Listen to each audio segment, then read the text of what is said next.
Welcome to that handicapping show at bloodhorse.com. I'm Tom LaMarra, joined by Claire Novak, and we're here for take 2 of this week's show.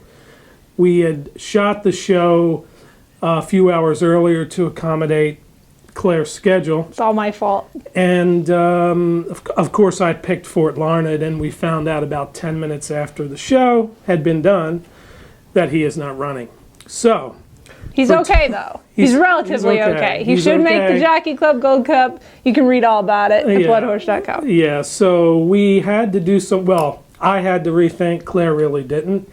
And as it turned out, I picked the same horse that Claire did after the scratch of Fort Larned. So we'll start with you, Claire. This is one of your favorite horses, so why don't you talk about it?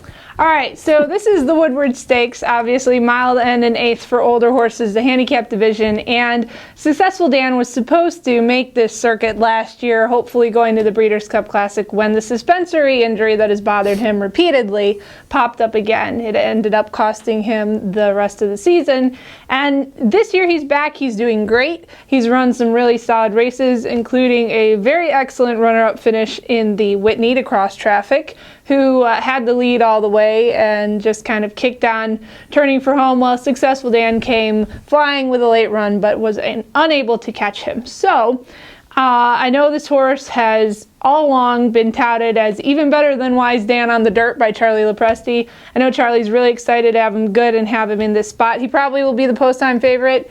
What are you going to do? I think this race is really his chance to jump up and prove that he's the horse that Charlie said he is.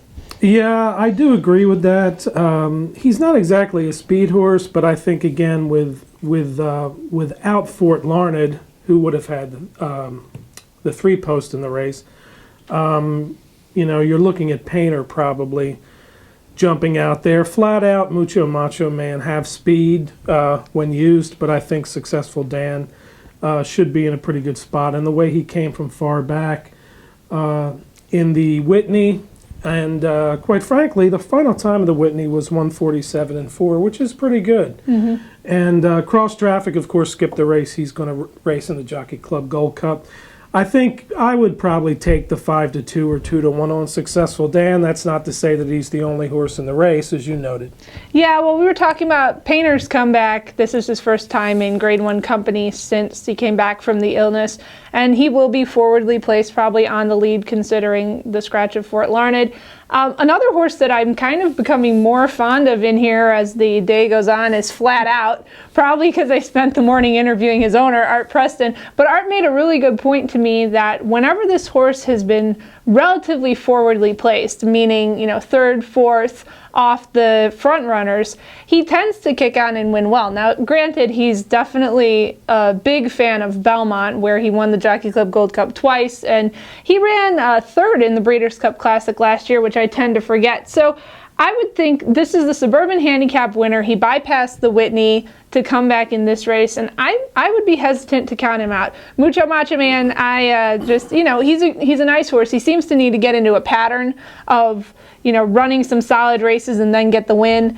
I just don't know if I really think he's better than all of these others. Mm-hmm. And so, but a great really lineup of handicap horses. And if you look at horses like Ron the Greek, Flat Out, who have been running consistently in these big races for a while, it's kind of nice to see. Of course, you got to tip your hat to Hall of Fame trainer Bill Mott for both of those.